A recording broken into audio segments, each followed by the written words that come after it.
Welcome to today's Explainer. Okay, let's dive straight into this.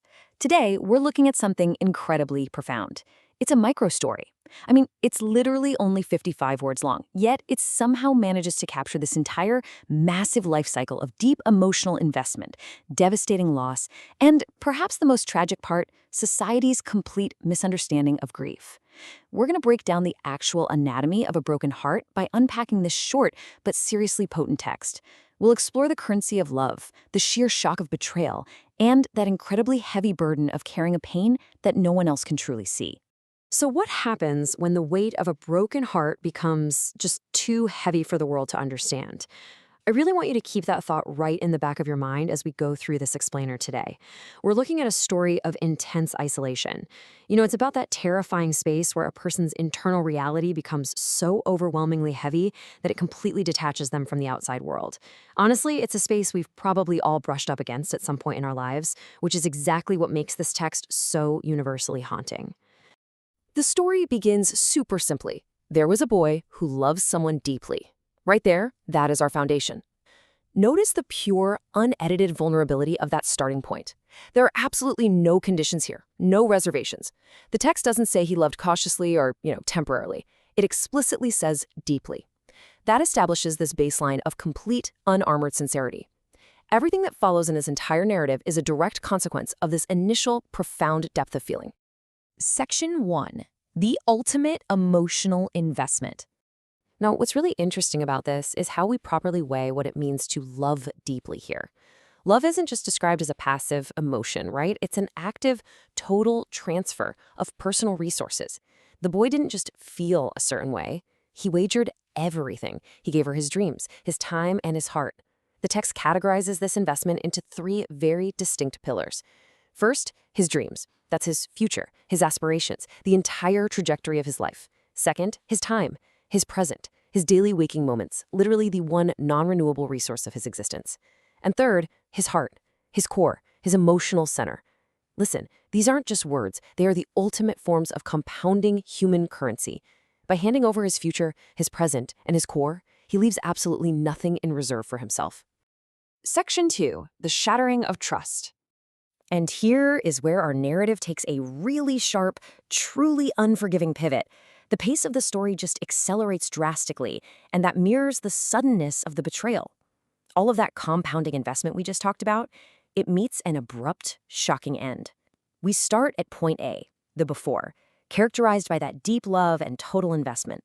Then, boom, we hit point B, identified in the text simply as one day. Just one day. That's literally all it takes for the foundation to crack. And finally, we're thrust right into point C, the after, where the boy is left completely alone. That jarring shift from complete, intertwined devotion to abrupt, solitary abandonment, it's staggering. It happens in the absolute blink of an eye. But one day, the girl broke his trust and left him.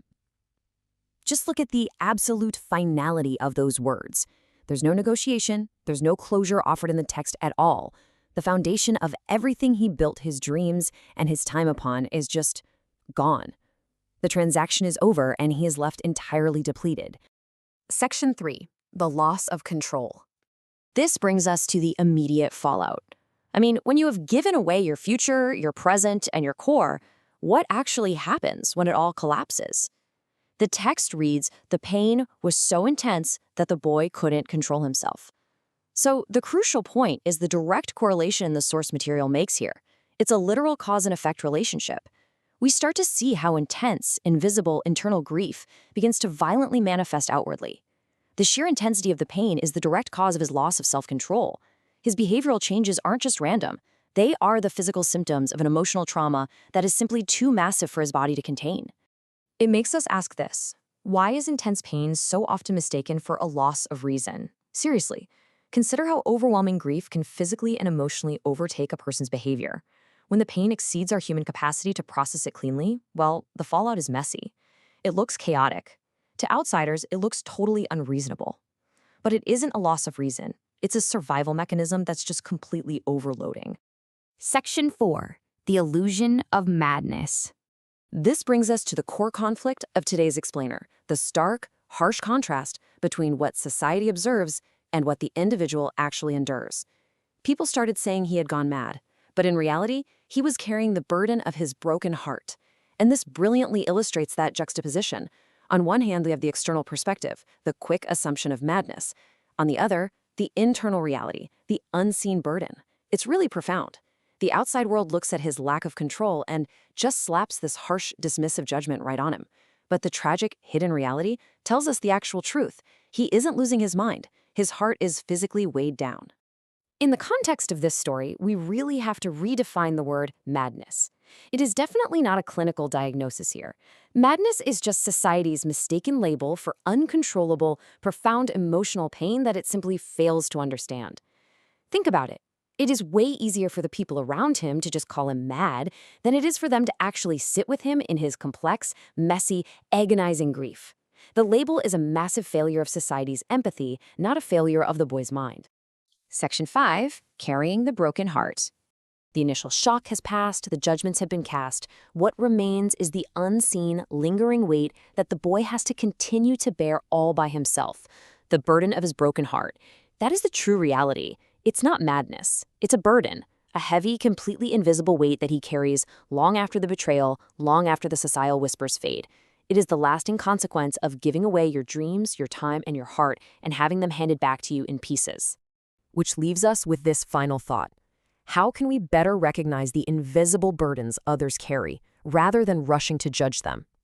The next time you see someone who seems to be losing their grip, remember the boy in this story. Are they truly mad? Or are they just carrying a broken heart that we simply cannot see? Thank you so much for joining me for this explainer, and I really hope this leaves you looking at the world with just a little more empathy today.